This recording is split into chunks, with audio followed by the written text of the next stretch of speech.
Eu não queria lembrar disso hoje, mas tem coisa que, de tanto ficar guardada, acaba vazando pelos olhos. É por isso que agora, com meus 84 anos, sentada nessa cadeira de palhinha na varanda, decidi costurar minha história em palavras. Não pelas respostas. Essas eu já aceitei que não virão. Mas pelos pedaços que ainda vivem em mim, costurados por dentro, com linha invisível e nó apertado. Me chamo Benedita, filha do meio de 7.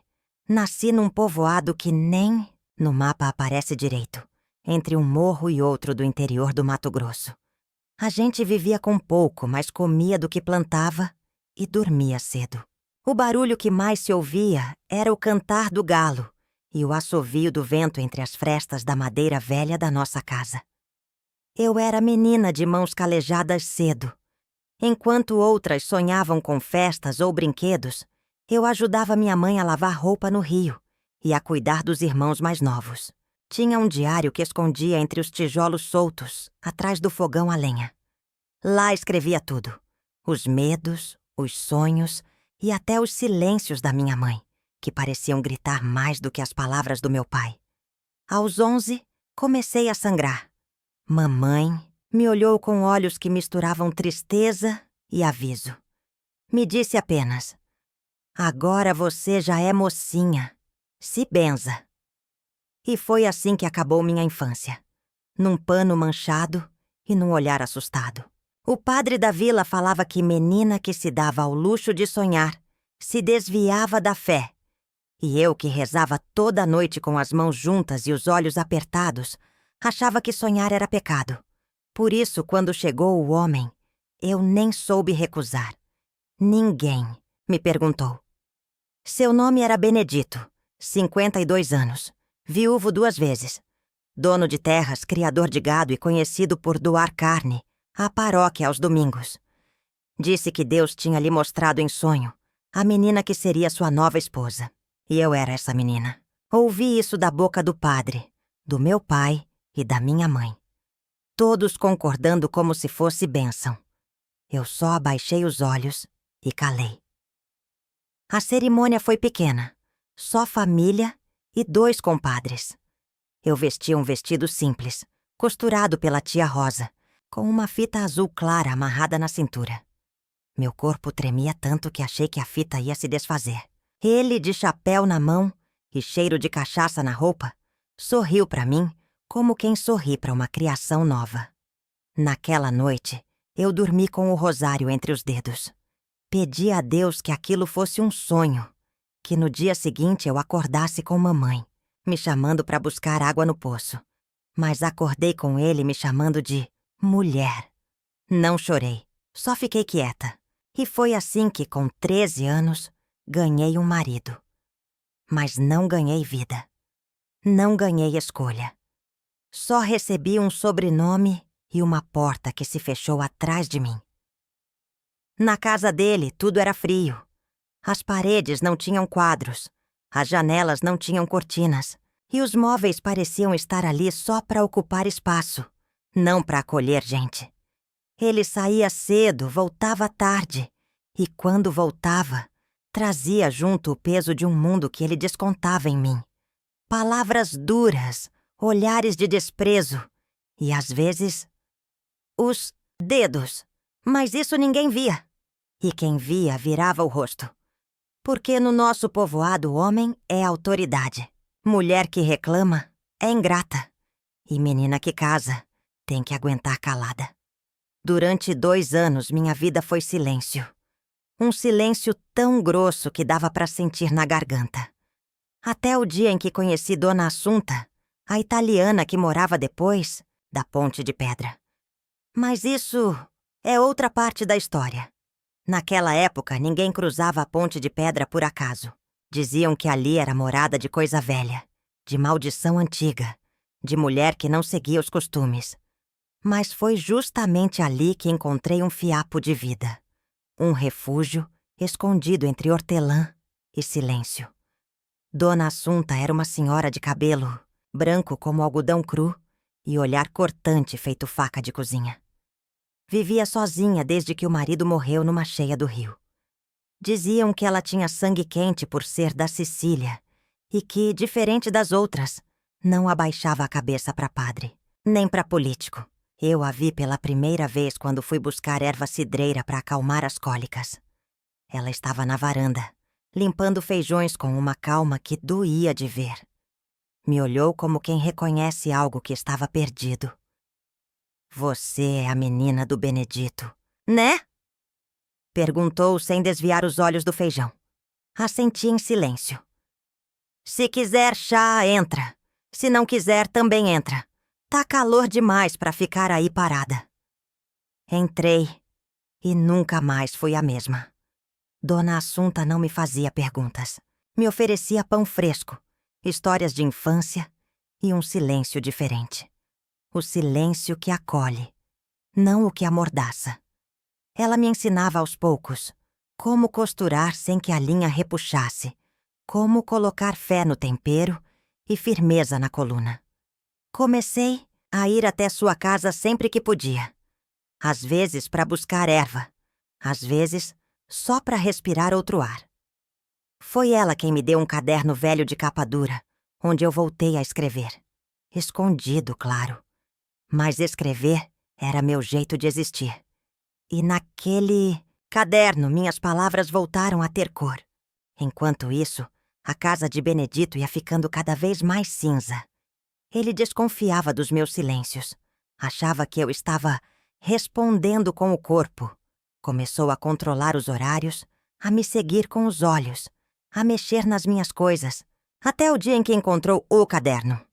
Foi uma noite longa, ele gritou. Rasgou o caderno em pedaços, jogou no fogo e disse que mulher que escreve é mulher que planeja traição. Depois me trancou no quarto e deixou sem comida até o outro dia. Minha barriga roncava e minha alma soluçava. Mas eu não chorei, não mais. Na manhã seguinte ele saiu cedo, como sempre. E eu, pela primeira vez, atravessei a ponte não como visitante, mas como alguém em fuga.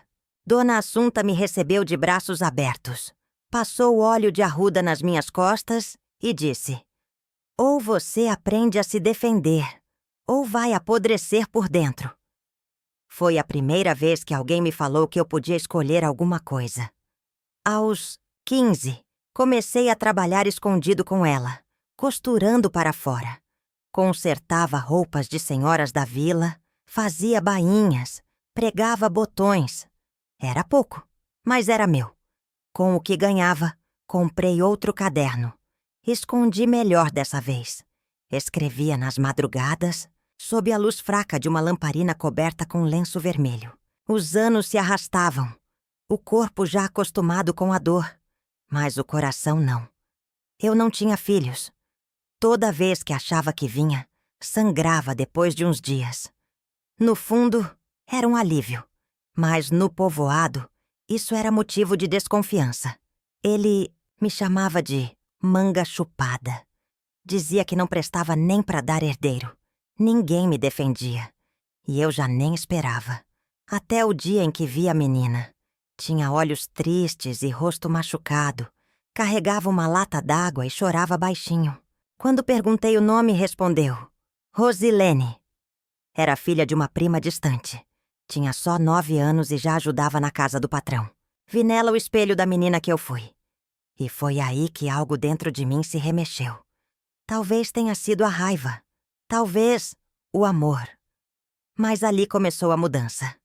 A menina Rosilene vinha todo dia pegar água no poço da frente da casa de Benedito. Era mandada pela patroa que morava do outro lado da vila.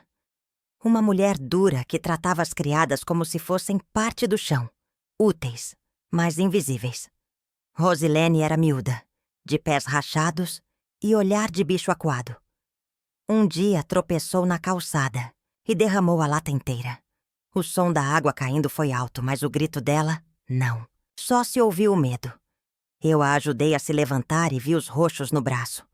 Ela se encolheu dizendo que tinha caído na escada. Eu conhecia aquela desculpa. Era a mesma que eu dava. Naquela noite, o pão que assei foi a mais firme das decisões, que já tomei Cortei 2 pedaços. Um deixei em casa. O outro embrulhei num guardanapo e entreguei a Rosilene na manhã seguinte, quando ela veio buscar água.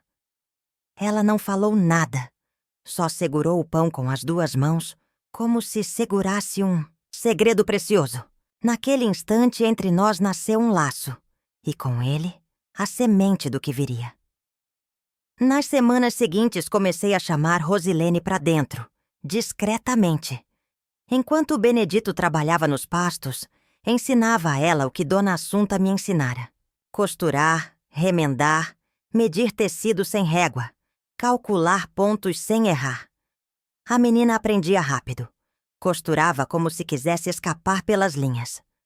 Mas Benedito desconfiou. Um dia chegou mais cedo e viu a menina saindo pelos fundos. Não falou nada naquela hora, só ficou olhando. Na madrugada, ele me acordou puxando meu braço com força. Disse que eu estava fazendo da casa dele uma escola de vadia. Me empurrou contra o armário e quebrou um dos puxadores de madeira. Não gritei. Nunca gritei.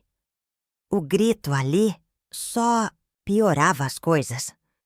No dia seguinte, com os olhos inchados, fui até Dona Assunta. Contei tudo. Ela não me interrompeu, não se assustou. Só olhou bem fundo nos meus olhos e falou: "Você não tem medo de apanhar. Tem medo de se ver livre."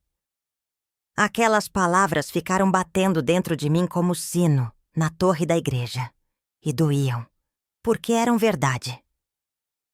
Foi então que ela me contou sobre um advogado de uma cidade vizinha que, às vezes, ajudava mulheres em silêncio. Disse que já tinha feito isso antes, que ele não cobrava, mas exigia coragem. Eu tremi inteira. Mas aceitei. A gente marcou um dia. Eu iria para a cidade com Dona Assunta como se fosse vender tecidos. Lá, o advogado ouviria minha história e começaria o processo de anulação do casamento. Sim, anulação. Porque eu era menor na época da união e não tinha dado consentimento. Era uma chance rara e perigosa. Na véspera da viagem, Rosilene não apareceu. Esperei o dia inteiro. Nada.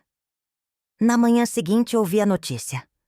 A menina tinha sido levada por um homem da cidade grande, amando da patroa, para trabalhar numa casa de família. Ninguém sabia onde. Ninguém sabia o nome do tal homem. Só sumiu. Aquilo me devastou. Senti como se tivessem arrancado um pedaço de mim. Mas também acendeu a última brasa da minha coragem. Se eu não fizesse nada, o mundo seguiria igual. Se eu me calasse de novo, outra menina tomaria meu lugar. Então eu fui. Naquela manhã, subi na carroça com Dona Assunta, de vestido simples, cabelo preso e mãos suadas. Cada metro da estrada era uma despedida. Da Benedita de antes, da menina, obediente, da mulher que só esperava. Na cidade, o advogado nos recebeu numa sala escura, com cheiro de papel velho e café requentado. Me ouviu por horas, anotou tudo, olhou nos meus olhos e disse: "Vai ser difícil, mas não impossível. Você quer mesmo isso?" Eu respondi apenas: "Não quero morrer em silêncio." Na volta, encontrei Benedito me esperando no portão. Olhar de fera e boca cheia de veneno. Disse que eu estava virando mulher de rua, que iria me ensinar a ser esposa direito. Mas eu já não era a mesma. Falei firme. Disse que não ia mais dormir ali, que o processo já tinha sido iniciado. Ele riu. Um riso seco que misturava ódio e desprezo. "Você acha que alguém vai ouvir uma costureira sem filho, sem nome, sem voz?" Mas eu não respondi. Peguei minha trouxa de roupas e atravessei a ponte, dessa vez sem voltar o rosto. Morei com Dona Assunta por mais de 1 ano. Dormia num quartinho ao lado da cozinha, onde o cheiro de pão e café coado se misturava às minhas noites insones. Trabalhávamos de sol a sol, costurando para fora. E foi nessa rotina que fui reconstruindo o que o tempo e o medo tinham destruído. Em mim. A anulação do casamento demorou a tramitar. O padre se recusava a dar o atestado. Disse que Deus não desfaz o que foi unido em altar. O juiz da comarca alegava falta de provas, mesmo com o meu registro de nascimento e a data do matrimônio, claramente mostrando que eu era menor de idade. Mas o advogado, homem sério e calado, não desistia. Levou o caso à promotoria estadual. Argumentou que não era só sobre mim, era sobre muitas. Sobre gerações inteiras de meninas dadas como carne fresca a homens velhos, em nome da honra, da terra ou da fé. Enquanto isso, Benedito espalhava pela vila que eu havia fugido com um amante. Disse que eu era ingrata, que ele me havia tirado do nada e que agora eu cuspia no prato. Algumas vizinhas começaram a me evitar no mercado. Outras me olhavam com pena. Mas ninguém dizia nada. O silêncio do povoado era mais cruel que os gritos de Benedito. Um dia, um fiscal da comarca veio investigar. Precisava ouvir testemunhas. Dona Assunta falou. Eu falei. E de forma surpreendente, minha mãe falou também. Ela foi a última pessoa que imaginei que quebraria o silêncio. Mas, de cabeça baixa, confessou que o casamento tinha sido arranjado, em troca de um pedaço de terra que Benedito cedeu ao meu pai. Disse que sentia vergonha, mas achava que estava fazendo o certo na época. O fiscal foi embora com anotações, rabiscando em seu caderninho o peso de anos de omissão.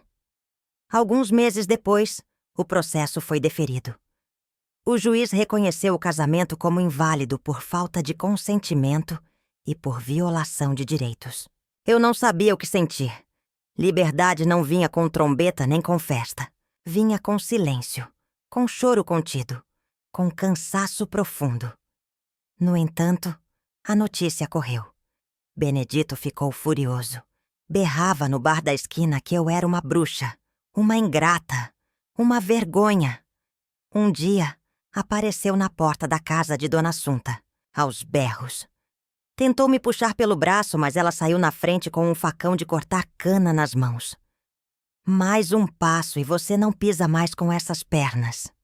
Ela disse. Ele recuou. E nunca mais voltou. Mas a liberdade não veio sem custo. As encomendas diminuíram. Algumas clientes pararam de nos procurar.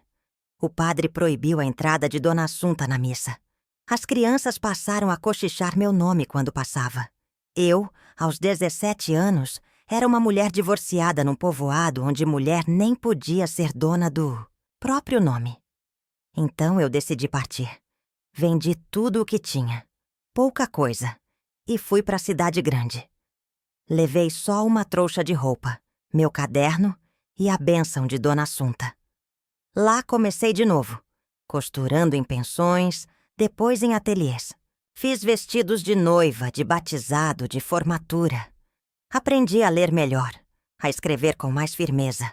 Fiz curso de corte e costura num centro comunitário. E depois de 3 anos, abri meu próprio ateliê. Chamava-se Casa da Linha Vermelha. A linha vermelha era uma homenagem à vida que quase me escapou. Era a costura invisível que me manteve inteira quando tudo mais se desfiava. Era também a lembrança de Rosilene. Nunca soube o que foi feito dela. Mas em cada menina que entrava no meu ateliê, tímida, sonhadora, assustada, eu via um pedaço daquela criança de olhos tristes e voz miúda. E por isso cada vestido que eu fazia era também um gesto de reparo, uma oração silenciosa. Aos poucos, minha história foi sendo costurada por mim. E pela primeira vez, não por mãos alheias. Os anos passaram ligeiro. Eu me tornei conhecida na cidade.